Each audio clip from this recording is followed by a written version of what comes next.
नमस्कार, तुम्हा सर्वांचे स्वागत आहे माझ्या चॅनेलमध्ये। तर आज एक छान असा डेली व्लॉग आहे। तर आज मुलांना पोलिओ पाजायला न्यायचा आहे व मी थालीपीठाची रेसिपी ही तुमच्याबरोबर शेअर करणार आहे। तर नक्की व्हिडिओ शेवटपर्यंत पहा। चला तर मग व्हिडिओला आपल्याला सुरुवात करूया। आज संडे असल्यामुळे कामाचा सकाळची काही शाळेची गडबड नव्हती।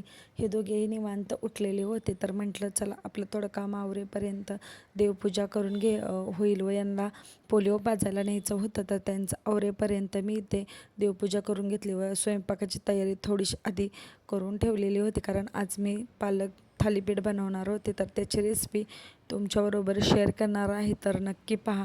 तर छान अशी देवपूजा करून घेतली व तुळशीलाही अंघोळ घालून घेतली। तर तुळशीला पाणी ओतताना अशा पद्धतीने ओता, म्हणजे तुळसही खूप छान अशी बहरली जाते। व इथे मी धूप लावायसाठी जागा शोधत होते, कारण हे दोघे धूप घेऊन पळून जातात, तर त्यासाठी इथे ठेवावं लागते। पण तोपर्यंत म्हटलं संपून जाईल त्यांची अंघोळ वगैरे होईपर्यंत। तर देवपूजा सर्व करून घेतली व इथे भीमसेनी कापूर आहे तर तो टाकत होते। खूप छान असं वातावरण होतं घरामध्ये। तर सकाळचं नक्कीच तुम्ही 2 टाईम करा।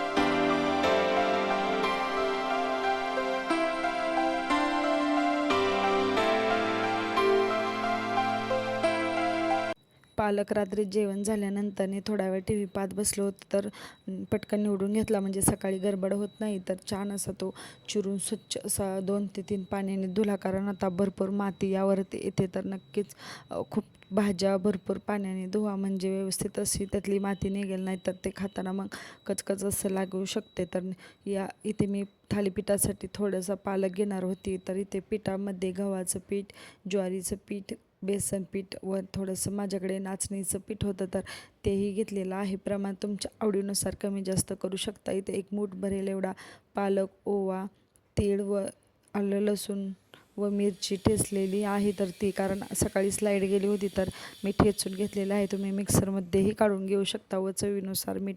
तर यामध्ये आपण मसाले टाकूया। तर इथे मी हळद, धना पावडर टाकलेले आहे व चांगलं मिक्स करून घ्यायचं व थोडासा ओवाही यामध्ये टाकते। तर ओव्यामुळे चव खूप छान अशी येते। तर आता हे सर्व पिठे आहेत, तर ती व्यवस्थित अशी एकसारखी सर्व आधी मिक्स करून घ्यायची व त्यानंतर थोडं थोडं पाणी करून छान असा गोळा मळून घ्यायचा। अशा पद्धतीने मी गोळा मळून घेतलेला आहे व थोडासा भिजण्यासाठी ठेवायचा, म्हणजे त्यातील कांद्याचा व मिरचीचा छान असा फ्लेवर उतरतो। तोपर्यंत यांची अंघोळ वगैरे आवरली होती, तर त्यांचंच आवरून देत होते, कारण आज सुट्टी जरी असली तरी पोलिओ पाजण्यासाठी न्यायचं होतं। तर त्यांनाही उठवून आंघोळ्या वगैरे घालून त्यांचं सर्व आवरून घेतलेलं होतं।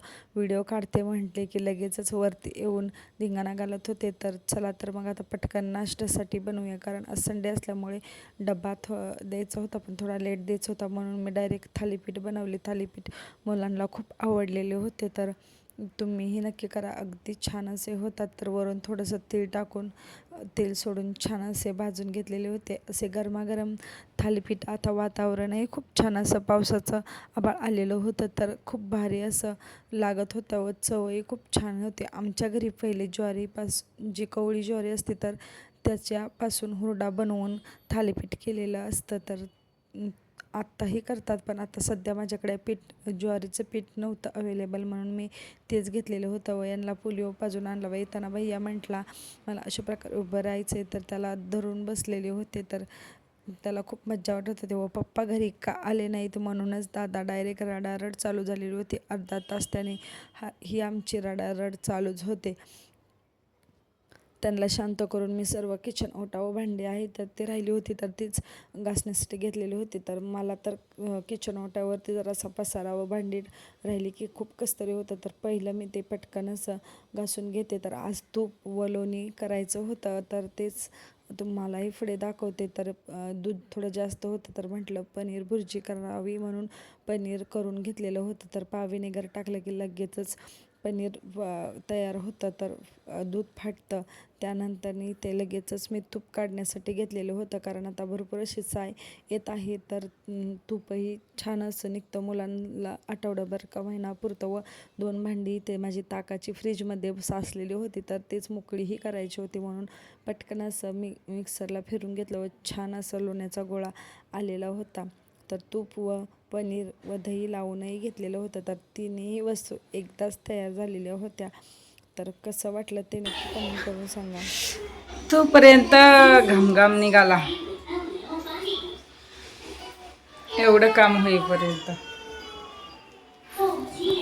आणि पाऊस येणार म्हणून खूप गरम होत होतं. तर पाऊसही आलेला होता व मी ह्या प्लेन काचा बसवलेल्याचा एक फायदा झाला आहे. पावसाळ्यात खूप छान असं बाहेरचं दिसतं, वातावरणही खूप भारी व पाऊस पडताना तर एक नंबर असं दिसतं. तर दुपारी हे दोघे झोपले होते व तो दादा व भैया झोपेतून उठून आलेले होते, पण विजा चमकत होत्या, आवाज येत होता. तर घाबरून अशा प्रकारे माझ्या शेजारी येऊन झोपलेले होते. तर दादाची तरी काही झोप झाली नव्हती, पण भैया आवाजाला थोडासा घाबरत होता. तर त्यानंतरनी मस्ती पहा त्यांची कशी चालू आहे ते.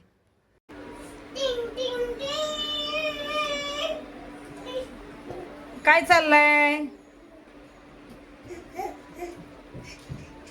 इव्हिनिंगला दिवाबत्ती करून घेतले व स्वयंपाकाला लागले होते. तर मी कोथिंबीर कशा प्रकारे ठेवते, तर इथे मी 2 भरण्या आहेत तर त्या बनवते. तर एक भरणी बारीक जी आहे ती रोज मी वापरण्यासाठी बाहेर काढते व पुन्हा ठेवते. तर एक भरणी आहे तर ते फक्त अशा प्रकारे संपले कीच काढण्यासाठी ठेवते, म्हणजे ती भरणी जास्त वेळ बाहेर येत नाही व त्यामुळे आपली कोथिंबीर खराब होत नाही. छानपैकी आज मटणचा बेत होता, संडे स्पेशल. तर त्यानंतरनी क्लिनिंग तर झालीच पाहिजे ना. जेवण वगैरे झाल्यानंतर चकाचक असं सर्व क्लिनिंग करून घेतलं. तर तुम्हाला माझे ब्लॉग आवडतात की नाही तेही मला नक्की कमेंट करून सांगा. व तुम्ही जर माझ्या चॅनेलवर नवीन असाल तर नक्की सबस्क्राईब करून ठेवा. माझे असेच नवनवीन व्हिडिओ तुमच्याबरोबर मी शेअर करणार आहे. तर सर्व आता आवरून घेतलं. आवडल्यास नक्की सबस्क्राईब करा. धन्यवाद.